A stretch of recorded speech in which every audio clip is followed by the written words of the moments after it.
आशा करते हैं कि आप लोग अच्छे होंगे और आप लोगों की Allahabad high court group D परीक्षा की तैयारी बेहतर चल रही होगी। तो चलिए क्लास को शुरू करते हैं। क्लास को शुरू करने से पहले अगर आप लोगों ने अभी तक इस वीडियो को लाइक नहीं किया है, वीडियो को ज़्यादा से ज़्यादा लाइक कीजिएगा और अपने तमाम दोस्तों में इस वीडियो को ज़्यादा से ज़्यादा शेयर कीजिएगा। पहला क्वेश्चन देखेगा, स्थावर का विलोम शब्द क्या होता है? जंगल, संपत्ति, जंगम, स्थापना। इस क्लास की पीडीएफ आप हमारे व्हाट्सएप ग्रुप से प्राप्त कर सकते हैं, लिंक वीडियो के डिस्क्रिप्शन में दिया गया है। स्थावर का विलोम शब्द क्या होता है? तो स्थावर का विलोम शब्द होता है जंगम। तो राइट आंसर आपका जाएगा ऑप्शन नंबर सी की ओर। प्यारे बच्चों, अगला क्वेश्चन देखेगा, ये फल उसके लिए हैं, इस वाक्य में रेखांकित अंश क्या होगा?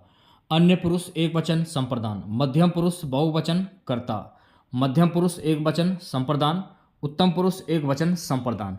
ये फल उसके लिए हैं, इस वाक्य में रेखांकित अंश क्या होगा? अन्य पुरुष एक वचन संप्रदान। तो राइट आंसर आपका जाएगा ऑप्शन नंबर ए की ओर। चलिए बढ़ते हैं नेक्स्ट क्वेश्चन की ओर। सब्यसाची शब्द के लिए एक वाक्य क्या है? सदा सत्य बोलने वाला, बाएं हाथ से कार्य करने वाला, जिसने बहुत कुछ सुना हो, अपनी इच्छा के अनुसार आचरण। सब्यसाची, सब्यसाची का अर्थ होता है बाएं हाथ से कार्य करने वाला।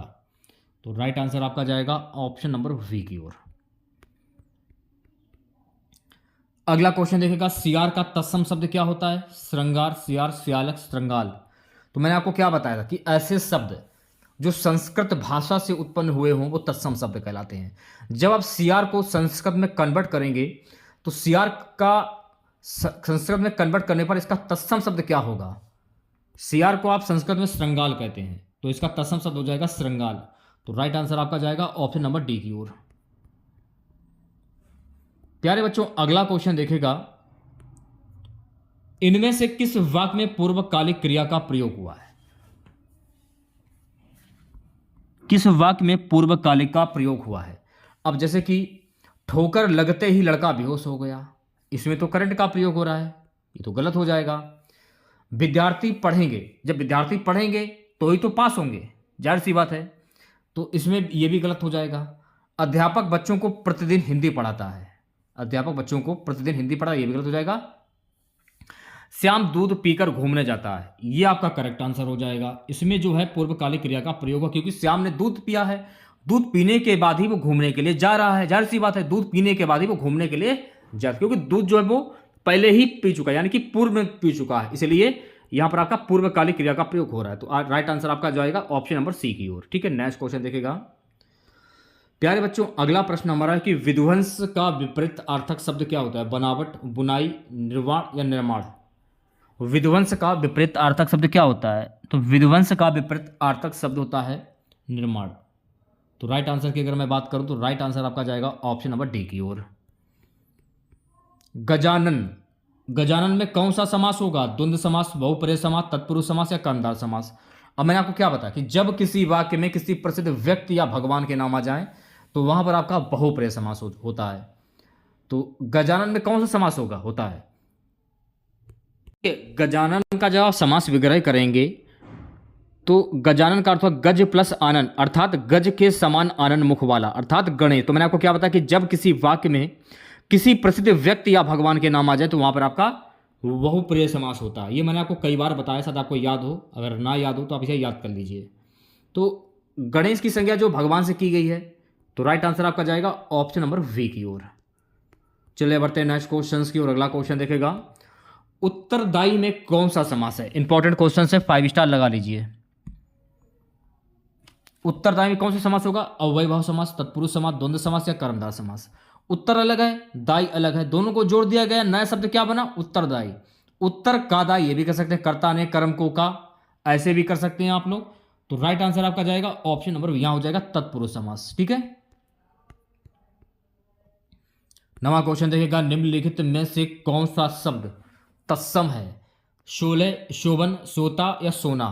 तो यहां पर देखिए आपको तत्सम शब्द की पहचान करनी, यानी कि ऐसे शब्द जो संस्कृत भाषा से उत्पन्न हुए हों वो तत्सम शब्द कहलाते हैं। तो यहां पर जो आप शोभन देख रहे हैं ना, ये आपका तत्सम शब्द हो जाएगा। तो राइट आंसर आपका जाएगा ऑप्शन नंबर वी की ओर। ठीक है, चलिए बढ़ते हैं नेक्स्ट क्वेश्चन की ओर। प्यारे बच्चों, अगला प्रश्न हमारा है रुपया पैसा में कौन सा समास होगा? अव्ययी भाव, द्वंद्व, द्विगु या तत्पुरुष। रुपया पैसा के बीच में आपको एक योजक चिन्ह दिख रहा होगा, तो जब भी योजक चिन्ह आए तो वहां पर आपका हो जाता है द्वंद्व समास। तो राइट आंसर क्या हो जाएगा? तो राइट आंसर आपका जाएगा ऑप्शन नंबर वी की ओर। सिंपल सा क्वेश्चन था। अगला प्रश्न देखेगा, स्वर्गवासी में समास बताइए, तत्पुरुष, द्वंद्व, द्विगु या कर्मधार। स्वर्गवासी, स्वर्ग का वासी, कर्ता ने कर्म को का, अभी मैंने आपको बताया था स्वर्ग अलग है वासी अलग है, दोनों को जोड़ दिया गया नया शब्द बना स्वर्गवासी। ऐसे भी पचा सकते हैं या ऐसे भी पचा सकते हैं कि स्वर्ग का वासी, कर्ता ने कर्म को का, तो यहां पर हो जाएगा तत्पुरुष समास। सिंपल सा क्वेश्चन, तो ऑप्शन नंबर ए करेक्ट हो जाएगा। प्यारे बच्चों, अगला क्वेश्चन देखेगा, अध्ययन में कौन सी संधि है? दीर्घ संधि, गुण संधि, वृद्धि संधि या यण संधि। अब मेरी बात को ध्यानपूर्वक सुनिएगा। सबसे पहले आप इसकी संधि कर लीजिए। जब आप इसकी संधि करेंगे तो इसकी संधि क्या होती है? अधि धन आयन। अध्ययन की संधि ये हो जाएगी। इसको तो मान लीजिएगा छोटी ई, इसको मान लीजिएगा बड़ा, सॉरी छोटा। तो छोटी प्लस छोटा मिलकर क्या बना? छोटी प्लस छोटा मिलकर बना जाके या। तो नियम के अनुसार या किस में आता है? या आता है यण स्वर संधि में। तो अध्ययन में प्रयुक्त संधि कौन सी हो जाएगी? यण स्वर संधि। तो राइट आंसर क्या हो जाएगा? Option number D. चलिए बढ़ते हैं नेक्स्ट क्वेश्चन की और। अगला क्वेश्चन देखेगा, प्यारे बच्चों, अगला प्रश्न है कि प्रत्येक का संधि विच्छेद क्या होता है भाई? उसी प्रकार से इसको भी आप इसकी संधि कर लीजिए। प्रत्येक की संधि क्या होती है? प्रत्येक की संधि होती है प्रतिधन एक। तो राइट आंसर क्या हो जाएगा? राइट आंसर आपका जो हो जाएगा ऑप्शन नंबर बी करेक्ट है। इसको मान लिया जाएगा छोटी, इसको मान लिया जाएगा छोटा। तो छोटी प्लस छोटा मिलकर क्या बना? या बना। तो या नियम के अनुसार किस में आता है? यण स्वर संधि में। अगर आपसे पूछ लिया जाए पेपर में कि प्रत्येक में प्रयुक्त संधि क्या होगी, तो प्रत्येक में हो जाएगी यण स्वर संधि। अभी मैंने आपको बताया था। प्यारे बच्चों, अगला प्रश्न देखेगा, टिकाऊ में प्रत्यय बताइए, अक, अक्कड़, आड़ी या आऊ। टिकाऊ, तो मैंने आपको क्या बताया था कि स्टार्टिंग का जो शब्द होता है वो आपका उपसर्ग होता है और लास्ट वाला जो शब्द होता है वो आपका प्रत्यय होता है। तो टिकाऊ में प्रत्यय क्या होगा? यानी कि लास्ट वाला शब्द आऊ, आऊ हो जाएगा। सिंपल सा क्वेश्चन है। तो राइट आंसर क्या हो जाएगा? Option number D. अगला प्रश्न क्या है कि तैराक में कौन सा प्रत्यय? तो तैराक, आक, अब बोलकर देखिए आपके समझ में आ जाएगा कि तैराक में प्रत्यय कौन सा होगा। लास्ट वाला शब्द ले लीजिए, तैराक, आक, आक, आक। तो राइट आंसर क्या हो जाएगा? राइट आंसर आगे हो जाएगा ऑप्शन नंबर वी। चलिए बढ़ते हैं नेक्स्ट क्वेश्चन की ओर। तिरस्कार का संधि विच्छेद क्या होगा? तिरस्कार, ती धनकार। तिरस्कार का संधि विच्छेद हो जाएगा ती धनकार। अच्छा, अगर आपसे यह पूछ लिया जाए कि तिरस्कार में प्रयुक्त संधि कौन सी हो जाएगी, तो तिरस्कार में हो जाएगी विसर्ग संधि। तो ये भी आपको ध्यान में रखना है। छोटी छोटी बातें उन्हें आपको ध्यान रखना है। शंकर का सही संधि विच्छेद क्या होगा? इंपॉर्टेंट क्वेश्चन से 5 स्टार लगा लीजिए। शंकर का संधि विच्छेद होता है शम धन कर। क्या होगा? शम धन कर। राइट आंसर हो जाएगा ऑप्शन नंबर ए। अच्छा, अगर आपसे यह पूछ लिया कि शंकर में प्रयुक्त संधि कौन सी होगी, तो शंकर में संधि हो जाएगी व्यंजन संधि। यह भी आपको ध्यान में रखना है। अगला प्रश्न देखेगा सभी बच्चे, व्यर्थ का सही संधि विच्छेद क्या होगा? अब मेरी बात को ध्यानपूर्वक सुनिएगा। पूछा क्या जाए कि व्यर्थ का संधि विच्छेद क्या होता है? वी धन अर्थ हो जाएगा। ठीक है, इसको तो मान लीजिएगा छोटी ई और इसको मान लीजिएगा छोटा आ। तो छोटी ई प्लस छोटा आ मिलकर क्या बना? या बन गया। तो मैंने आपको क्या बताया कि या किस में आता है? नियम के अनुसार यण स्वर संधि में आता है। ये मैंने आपको एक बार 50 बार बताया है। तो राइट आंसर आपका हो जाएगा ऑप्शन नंबर सी। चलिए बढ़ते हैं नेक्स्ट क्वेश्चन की और। अगला क्वेश्चन देखेगा, निष्फल किस प्रकार की संधि है? जब आप निष्फल की संधि करेंगे तो निष्फल की संधि क्या होती है? नी धन फल, ये होती है। तो नी में विसर्ग दिए हैं, तो कौन संधि है? स्वर संधि होगी, व्यंजन संधि, विसर्ग होगी या गुण स्वर संधि होगी? तो यहां हो जाएगी विसर्ग संधि। तो राइट आंसर क्या हो जाएगा? Option number C. प्यारे बच्चों, अगला प्रश्न देखेगा, छंदमाला जो है किसकी रचना है? देव कवि, भिखारी दास, केशव दास, मतीराम।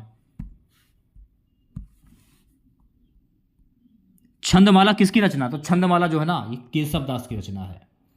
तो राइट आंसर की अगर मैं बात करूं तो राइट आंसर आपका जाएगा ऑप्शन नंबर सी के साथ में। प्यारे बच्चों अगला प्रश्न देखेगा, गिराना किस प्रकार की क्रिया है? यौगिक क्रिया, नामधातु क्रिया, प्रयाणार्थक क्रिया, संयुक्त क्रिया। गिराना किस प्रकार की क्रिया है? तो गिराना जो है ना, ये प्रेरणार्थक क्रिया होगी। तो राइट आंसर आपका जाएगा ऑप्शन नंबर सी के साथ में। इंपॉर्टेंट क्वेश्चन से 5 स्टार लगा लीजिए, पेपर की दृष्टि से काफ़ी अच्छा क्वेश्चन है। विशिष्ट का विपरीत अर्थक शब्द क्या होता है? अति विशिष्ट, सामान्य, असाधारण, असामान्य। इंपॉर्टेंट क्वेश्चन है, परीक्षा की दृष्टि से एक बार अच्छे से देख लीजिएगा आप लोग। विशिष्ट का विलोम शब्द भी कह सकते हैं, विपरीत अर्थक शब्द भी कह सकते हैं। विशिष्ट का विपरीत अर्थक शब्द होता है सामान्य। तो राइट आंसर आपका जाएगा ऑप्शन नंबर वी के साथ में। ठीक है, नेक्स्ट क्वेश्चन देखेगा सभी बच्चे। साकार का विपरीत अर्थक शब्द क्या होता है? आकार, निराकार, प्रकार या विकार। साकार का विपरीत अर्थक शब्द की बात हो रही है, तो साकार का विपरीत अर्थक शब्द होता है निराकार। पढ़िए आप लोग वही जो कि पेपर में पूछा जाए। तो राइट आंसर हो जाएगा ऑप्शन नंबर वी। प्रश्न संख्या 74 से 75, निम्नलिखित प्रत्येक वाक्य के नीचे 4 विकल्प दिए गए हैं, उनमें कोई एक विकल्प उक्त वाक्य का शुद्ध रूप है, उसका चयन कीजिए। इस लड़की ने दही गिरा दिया। इस लड़की ने दही गिरा दी, ये तो होगा नहीं कि इस लड़की ने दही गिरा दी। इस लड़की ने दही गिरा दिया, इसका शुद्ध वाक्य यही हो जाएगा, इस लड़की ने दही गिरा दिया। तो राइट आंसर क्या हो जाएगा? राइट आंसर आपका हो जाएगा ऑप्शन नंबर ए। चलिए बढ़ते हैं नेक्स्ट क्वेश्चन की और अगला क्वेश्चन देखेगा।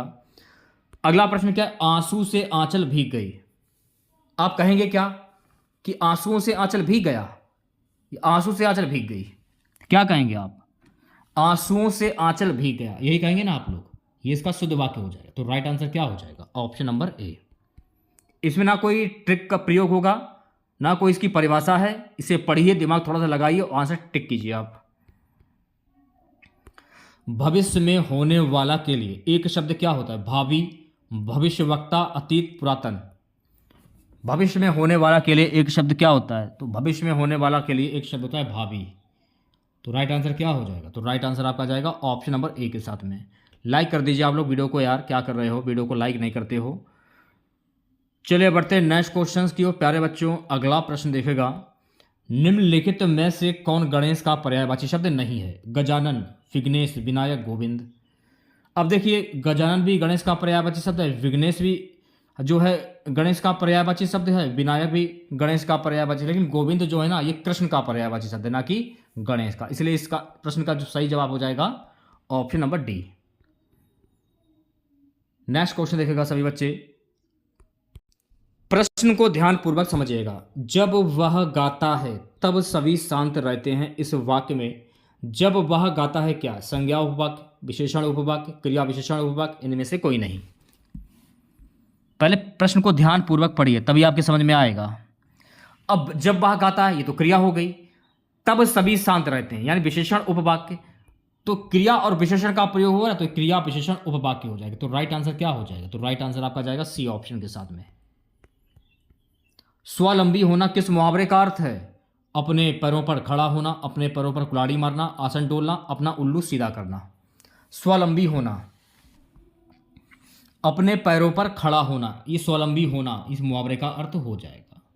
तो राइट आंसर हो जाएगा आपका ऑप्शन नंबर ए। प्यारे बच्चों अगला प्रश्न देखेगा, अनु उपसर्ग से निर्मित शब्द के अनाचार तो होगा नहीं, अनु से अनहद भी नहीं होगा, अन्य भी नहीं, लेकिन अनुस्वार हो जाएगा। अनुस्वार जो अनु है, जो इसमें अनु आप देख रहे हैं, अनु स्टार्टिंग का शब्द देखिए। तो मैंने आपको क्या बताया कि स्टार्टिंग का जो शब्द होता है वो आपका उपसर्ग होता है और लास्ट वाला शब्द जो होता है प्रत्यय होता है। तो अनुस्वार में जो है आपका अनु उपसर्ग हो जाएगा। तो इसलिए इस प्रश्न का जो राइट आंसर जाएगा ऑप्शन नंबर वी के साथ में। प्यारे बच्चों अगला क्वेश्चन देखेगा। अगला क्वेश्चन क्या है कि निम्नलिखित में कौन सा विपरीत अर्थक शब्दों का युग्म सही नहीं है? उन्नति, पतन, मूर्त, अमूर्त, वक्र, त्रजु, अपेक्षा, अनिच्छा। कौन सा विपरीत अर्थक शब्दों का युग्म सही नहीं है? अपेक्षा, अनिच्छा। तो राइट आंसर आपका जाएगा ऑप्शन नंबर डी के साथ में। चलिए बढ़ते हैं नेक्स्ट क्वेश्चन की और अगला क्वेश्चन देखेगा। प्यारे बच्चों अगला प्रश्न हमारा है कि जो चित्त के साथ कार्यशील हो के लिए एक शब्द क्या होगा? दत्तचित्त, परिश्रमी, महत्वपूर्ण, चित्तशील। जो चित्त के साथ कार्यशील हो के लिए एक शब्द क्या होगा? जो चित्त के साथ कार्यशील हो उसके लिए एक शब्द होता है मेरे प्यारे साथियों, उसको हम कहते हैं दत्तचित्त। तो राइट आंसर आपका जाएगा ऑप्शन नंबर ए के साथ में। 33वां क्वेश्चन देखेगा, निम्नलिखित में किस शब्द का प्रयोग बहुवचन में नहीं? चिड़िया, प्रत्येक, दर्शन या साधु। अब इसमें चिड़िया चिड़िया का अर्थ क्या होता है? अनेक चिड़िया, एक नहीं हजारों चिड़िया, ये तो बहुवचन हो जाएगा आपका। प्रत्येक यानी प्रत्येक एक भी हो सकता है लेकिन दो नहीं हो सकते हैं। दर्शन करने के लिए हजारों लोग आते हैं। साधु भी एक नहीं हजारों, यानी प्रत्येक जो है आपका, प्रत्येक ये बहुवचन में नहीं होता है। तो राइट आंसर क्या हो जाएगा? तो राइट आंसर आपका जाएगा ऑप्शन नंबर वी के साथ में। ठीक है, अगला क्वेश्चन देखेगा सभी बच्चे। अगला प्रश्न क्या है कि किस वाक्य में क्रिया वर्तमान काल में उसने फल खा लिए हैं? मोहन जा रहा है, तुम कल आने वाले थे, मैं पटना जाऊंगा। क्या पूछ रहे? क्रिया वर्तमान यानी कि होने वाला, जैसे रिसेंटली में होने वाला, यानी मोहन जा रहा है। मोहन आपकी आंखों के सामने से जा रहा है, यानी करंट में जा रहा है, इसलिए यहां पर क्रिया वर्तमान काल हो जाएगा। तो राइट आंसर क्या हो जाएगा? राइट आंसर आपका जाएगा ऑप्शन नंबर वी के साथ में। थोड़ा पानी देना, इस वाक्य में थोड़ा कैसा शब्द है? संज्ञा, विशेषण, प्रविशेषण, क्रिया विशेषण। थोड़ा पानी देना, इस वाक्य में थोड़ा कैसा शब्द है? तो थोड़ा जो है ना, ये विशेषण शब्द हो जाएगा। तो इस प्रश्न का जो राइट आंसर जाएगा ऑप्शन नंबर वी के साथ में है। प्यारे बच्चों, अगला क्वेश्चन देखेगा, सरल विशेषण से भाववाचक संज्ञा निर्मित शब्द क्या है? सरलता, सरला, सरलता, सरलीय या सरला? सरलता। तो राइट आंसर आपका आ जाएगा ऑप्शन नंबर वी के साथ में। ठीक है प्यारे बच्चों, अगला क्वेश्चन देखेगा,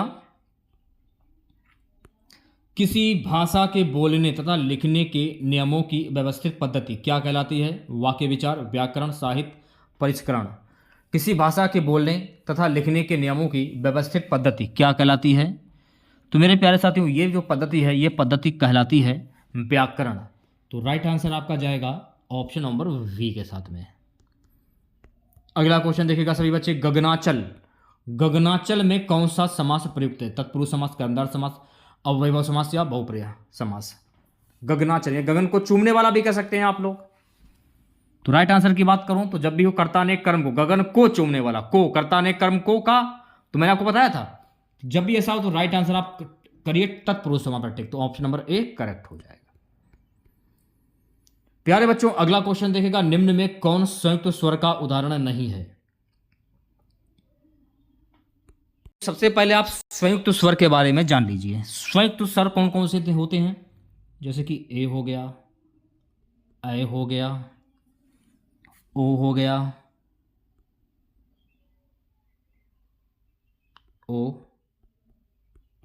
औ हो गया, जैसे कि आपका ए ओ औ, और री एक बचता है आपका री, ये वाला री से ऋषि। अब पूछा क्या था कि कौन सा स्वर जो है संयुक्त स्वर नहीं है, ये पूछा जा रहा है। तो इसमें जो आप बड़ा आ देख रहे हैं ना, ये आपका संयुक्त स्वर नहीं होगा। अय हो गया, अय हो गया, ओ हो गया, ये आपके सभी संयुक्त स्वर के उदाहरण हो जाएंगे। ठीक है, चलिए बढ़ते हैं नेक्स्ट क्वेश्चन की ओर। अगला प्रश्न देखिए, इंपॉर्टेंट क्वेश्चन है, एक बार देख लीजिएगा आप लोग। सिलेक्टेड क्वेश्चन सभी के सभी हैं। वर्णों के मेल से जिस सार्थक वर्ण समूह या ध्वनि समूह की सृष्टि होती है उसे क्या कहते हैं? अक्षर, शब्द, वाक्य या उपवाक्य?